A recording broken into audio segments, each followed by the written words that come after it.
Bismillah, Assalamualaikum warahmatullahi wabarakatuh. Balik lagi bersama saya, Abu Aisyah di channel Ridwan Alef Menanam.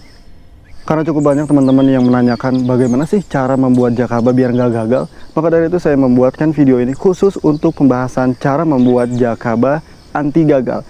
Buat teman-teman yang penasaran tentang unsur hara apa aja sih yang terdapat dalam cairan jakaba ini, maka yang terdapat dalam cairan jakaba ini adalah nitrogen dan fosfor. Namun pada unsur hara kalium itu tergolong rendah. Maka dari itu kita perlu menambahkan bahan-bahan organik yang mengandung unsur hara kalium yang cukup tinggi seperti sabut kelapa, daun kelor, dan lain-lain. Kita bisa cari referensinya di Google. Jadi apabila kita berikan cairan jakaba ini kepada tanaman kita, maka otomatis tanaman kita akan menjadi tumbuh lebih cepat, batang lebih kuat, tunasnya lebih banyak, akar maupun tunas air. Nah, buat teman-teman yang penasaran tentang khasiat dari jakaba ini secara lengkap, maka kalian boleh aja nonton video yang satu ini. Dan linknya ada di deskripsi. Sekilas tentang jakaba.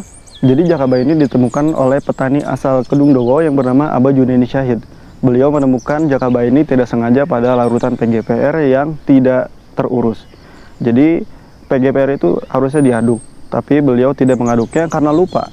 Sehingga sebulan kemudian pas dilihat ternyata ada benda aneh. Ternyata benda aneh ini yang disebut oleh Aba Junaidi menjadi jakaba, alias jamur keberuntungan abadi. Beliau membuang jakaba ini dan mengambil airnya saja, kemudian disiram kepada tanaman tembakau yang terkena penyakit fusarium. Seiring berjalannya waktu, ternyata pohon tembakau yang diberikan jakaba berangsur-angsur menjadi sembuh, menjadi sehat kembali. Dan beliau menamakan jamur ini dengan jamur jakaba, alias jamur keberuntungan abadi. Bahan-bahan yang kita gunakan itu cukup sederhana. Yang pertama adalah dedak sebanyak 300 gram. Kemudian seresah daun. Ada juga batang-batangnya, ini batang-batang lapuk yang sudah kering. Kalian boleh pilih salah satunya atau boleh pakai semua juga nggak apa-apa. Jadi seresah daun, batangnya juga nggak jadi masalah. Itu supaya tingkat keberhasilannya menjadi lebih besar. Saya coba jelaskan kenapa kita harus menggunakan bahan-bahan ini. Yang pertama ada dedak. Kalau saya cari di Google, dedak ini mengandung protein sebanyak 11,3 sampai 14%. Lemaknya 15%, serat kasar itu sekitar 7 gram, karbohidrat kurang lebih 34%. Dan abu sebanyak 6,6%. Yang kita butuhkan dalam membuat jakaba ini adalah karbohidratnya. Mungkin kita perlu yang lain, tapi karbohidrat itu yang lebih penting. Kenapa? Karena karbohidrat adalah sumber makanan bagi jakabanya nanti. Semakin banyak kandungan karbohidrat yang ada pada larutan jakaba yang kita buat, maka jakaba akan memungkinkan semakin besar dan semakin cepat tumbuhnya. Kalian bisa dapatkan dedak ini di tempat pakan ayam. Di situ banyak. Dan usahakan pilih dedak yang bagus.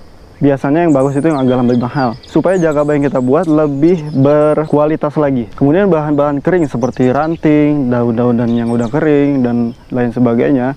Ini kita ambil yang pertama, kita mengharap dalam ranting ini atau dalam lapukan daun ini mengandung spora jakaba.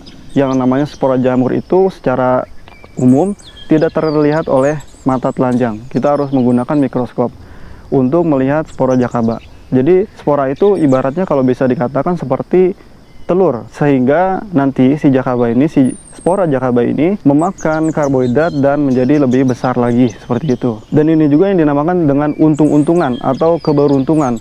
Kalau kita beruntung, di dalam seresah daun ini mengandung jakaba dan kita akan mendapatkan jakaba. Namun kalau di seresah daun ini nggak ada jakabanya, nggak ada spora jakaba, maka ya kita nggak dapatkan jakaba. Maka dari itu kita jangan bikin cuma satu aja, bikinlah 5 umpamanya di tempat yang berbeda. Diambil seresah daun ini diambil dari tempat yang berbeda, supaya kita bisa tahu mana yang ada jakabanya dan mana yang tidak ada jakabanya, seperti itu. Jika kalian gagal dalam membuat jakaba dengan metode seperti ini, maka coba lagi metode yang seperti ini dengan bahan-bahan lapuk yang lain. Tentu saja bahan karbohidratnya tidak boleh diganti. Lebih bagus itu adalah bahan karbohidrat berasal dari dedak padi.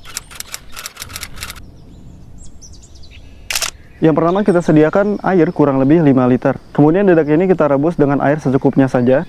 Kita aduk-aduk sampai merata dan kita tunggu sampai meletup-letup seperti ini. Setelah ini kita angkat dan diamkan sampai benar-benar dingin. Ingat, sampai benar-benar dingin, nggak boleh hangat-hangat kuku, pokoknya dingin seperti air biasa. Setelah dedak ini benar-benar dingin, kita langsung celupkan aja ke air yang 5 liter tadi. Kemudian kita aduk-aduk secukupnya sampai rata seperti ini. Dan kita taruh seresah daun dan lapuk-lapukan batang tadi ke dalam larutan ini. Usahakan lapukan-lapukan ini berada di atas, supaya jakabanya nanti bisa bernafas dan juga bisa berkembang dengan cepat. Karena menurut pengalaman saya, ketika lapukan daun ini jatuh ke dalam air, itu nggak akan tumbuh jakabanya. Maka dari itu kita harus usahakan lapukan daun ini selalu ada di atas. Maka dari itu jangan digoyang-goyang tempatnya. Biarin aja di tempat yang aman, simpan, jangan sampai disentuh oleh anak-anak, karena ini sangat berbahaya. Setelah ini kita simpan di tempat yang sejuk, yang terbebas dari sinar matahari. Kita tutup wadah ini dengan kain-kainan agar tidak dihinggapi oleh lalat atau hewan yang lainnya. Sekarang kita tunggu prosesnya selama 1 bulan. Seperti yang kita tahu bahwa jamur itu lebih suka di tempat yang lembab dan sejuk. Maka dari itu kita usahakan menyimpan larutan pembuatan jakaba di tempat yang sejuk, supaya jamur itu dapat berkembang lebih pesat lagi. Tapi tidak menutup kemungkinan di tempat terbuka juga bisa aja tumbuh jakaba. Itu kembali lagi kepada pilihan kalian masing-masing ya. Setelah 15 hari coba aja kita cek dulu yuk. Mudah-mudahan ada spora jakaba yang tumbuh. Tuh kan, alhamdulillah ada spora jakaba yang tumbuh. Kalau udah kayak gini nih, tandanya udah berhasil ya. Kita bikin jakabanya udah berhasil. Dan bahan-bahan lapuk yang tadi saya masukkan ke dalam air dedak ini ternyata mengandung spora jakabanya. Sekarang udah aman. Udah nggak perlu khawatir lagi tentang gagalnya membuat jakaba. Tutup lagi tempatnya dan kita tunggu selama 1 bulan agar si jakaba ini benar-benar siap untuk digunakan. Setelah 1 bulan, kalian udah bisa menggunakan jakaba ini. Dan supaya jakabanya besar, kalian bisa tambahkan bahan-bahan yang mengandung karbohidrat seperti nasi, kentang, ubi mungkin ya, dan lain-lain. Pokoknya yang mengandung karbohidrat akan membuat jakaba menjadi lebih besar lagi. Oh ya, buat teman-teman yang masih bingung dengan cara yang tadi, penjelasan yang tadi, biar saya terangkan 1 kali lagi ya. Jadi jakaba itu sebenarnya udah ada. Dia menempel pada batang, ranting, akar, daun yang sudah lapuk. Karena jakaba yang terdapat pada bahan itu tidak terlihat, maka kita harus memberikan makanan untuk jakaba supaya dia bisa membesar. Dan makanan jakaba itu adalah karbohidrat. Jakaba bakalan tumbuh dengan cepat ketika terkena air yang mengandung karbohidrat. Nah, agar POC jakaba yang kita buat ini khasiatnya lebih baik, maka kita perlu menambahkan bahan-bahan organik yang memiliki unsur hara yang komplit. Misalnya daun kelor, eceng gondok, pisang, gedebong pisang, batang pisang, dan lain-lain. Kalian bisa aja pakai itu semuanya. Jika kalian masih gagal juga dalam metode seperti ini, maka coba terus, jangan menyerah. Gunakan lapukan-lapukan daun yang ada di sekitar kita, yang biasanya itu ada di bawah pohon bambu, di bawah pohon besar. Itu lapukan-lapukan daun yang kita bisa gunakan sebagai pacuan atau biang untuk membuat jakaba. Cari terus spora jakaba pada bahan-bahan organik yang sudah lapuk yang saya sebutkan barusan ya. Insya Allah di sana terdapat spora jakaba yang nantinya akan menjadi biang jakaba. Mungkin di antara kalian ada yang nebak ya, saya tuh bikin jakaba 1 kali langsung jadi.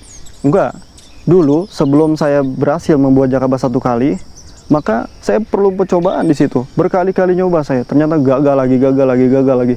Dan saya ketika menggunakan metode ini, itu langsung berhasil.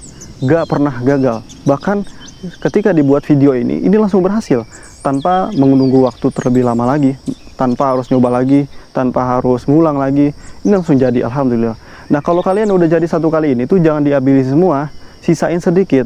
Contoh, ketika kita sudah berhasil membuat jakaba, kita ambil sedikit saja jakabanya, kemudian kita celupkan ke air karbohidrat dan kita diamkan seperti membuat jakaba pada awalnya gitu.